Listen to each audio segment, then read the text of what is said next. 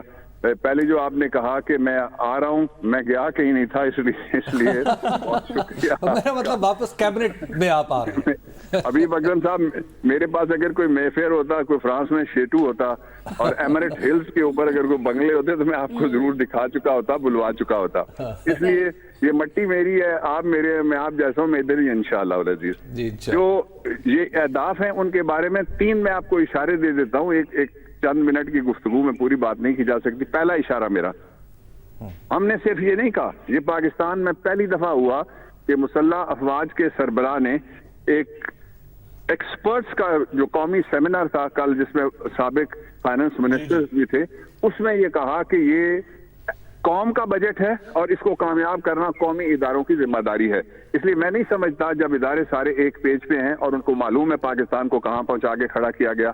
دوسرا، انہوں نے جو بات میں نے پہلے کہی، انہوں نے بھی کہا کہ یہ جو پچھلی کارکردگی تھی اس کے نتیجے میں آج پاکستان وہاں کھڑا ہوا ہے جہاں ہمیں یہ سارے جو چیلنجز درپیش ہیں، ہم اس کو بالکل نہ بھاگنے والے، نہ چھوڑنے والے، اور نہ درمیان میں چھوڑیں گے. اب تیسرا اشارہ جلدی سے یہ ہے کہ اس وقت جو روڈ میپ دیا گیا ہے وہ لازماً کوئی بہت سہولیات والا نہیں ہے. میں نہیں کہتا، اس میں سہولتیں بھی ہیں. مثلا انڈسٹری کے لیے اس میں سہولت ہے. اداروں کی بلڈنگ کے لیے پہلی دفعہ جنرل مشرف خود، انہوں نے، وہ جو آرمی چیف تھے، he sent the boys for the documentation of the economy to the markets. وہ گئے بیچارے اور انہوں نے بڑی کوشش کی لیکن نہیں ہو سکا. آپ کہیں سے بھی آپ تحقیقی آدمی اور ہمیشہ آبجیکٹو شو کرتے ہیں، یہ کہیں سے بھی پتا کر لیجئے کہ کیا اکانومی ڈاکیومنٹ ہونا شروع ہو گئی ہے یا نہیں ہو گئی. جی ہو رہی. جی تو دیکھیے، اچھا میں ایک منٹ، آخری جی مکمل کیجئے بات. جی آخری 30 سیکنڈ. اگر یہ سارا ہو رہا ہے اور اگر سارے ادارے ایک پیج پہ ہیں تو پھر ان کے منہ میں خاک جو پاکستان کے لیے یہ کہتے ہیں کہ یہ کبھی ہو ہی نہیں سکتا. صحیح. نہیں بابر صاحب، آپ کی 10 مہینے کی کارکردگی ہے. آپ کی حکومت، جب آپ کے پاس حکومت آئی تو 4300 کا ہدف تھا ٹیکس کلیکشن کا، حاصل نہیں کر پائے. آپ کے پاس آپ کے میں آپ کے پہلے سوال کا ابھی جواب دینا چاہتا ہوں. جی میں پہلا سوال آپ کا رہ جائے گا. جی آپ نے یہ کہا کہ کیا ماحول ٹھنڈا کیا جا سکتا ہے پارلیمنٹ کے اندر. بہت امپورٹنٹ سوال ہے، اس لیے کہ آپ لاہور میں بیٹھے ہوئے ہیں. میں، یہ دفتر میرا بھی ہے، یہاں بیٹھ کے میں نے شوز کیے ہیں. یہاں ہفتے میں 2 دفعہ میرا کالم چھپتا ہے آپ کے صفحے کے ساتھ ہی، جہاں اور نام بھی وہی ہے جو آپ شو کیا کرتے تھے. تو اس لیے میری تو اونرشپ وہاں پہ جو انٹلیکچوئل ہے وہ موجود رہی ہے ہمیشہ ہی. جو اصل بات ہے وہ یہ ہے کہ پارلیمنٹ کو ٹھنڈا کرنے سے پہلے دیکھ لیجئے کہ 10 مہینے میں آپ کو صرف 20 سیکنڈ میں بتاتا ہوں. دنیا کی تاریخ کا مجھے کوئی ایسا وزیر اعظم بتا دیں جو میڈن اسپیچ کے لیے کھڑا ہو، قوم کو اچھا برا اپنا ویژن دینا چاہتا ہے، ڈھیلا یا تیز والا،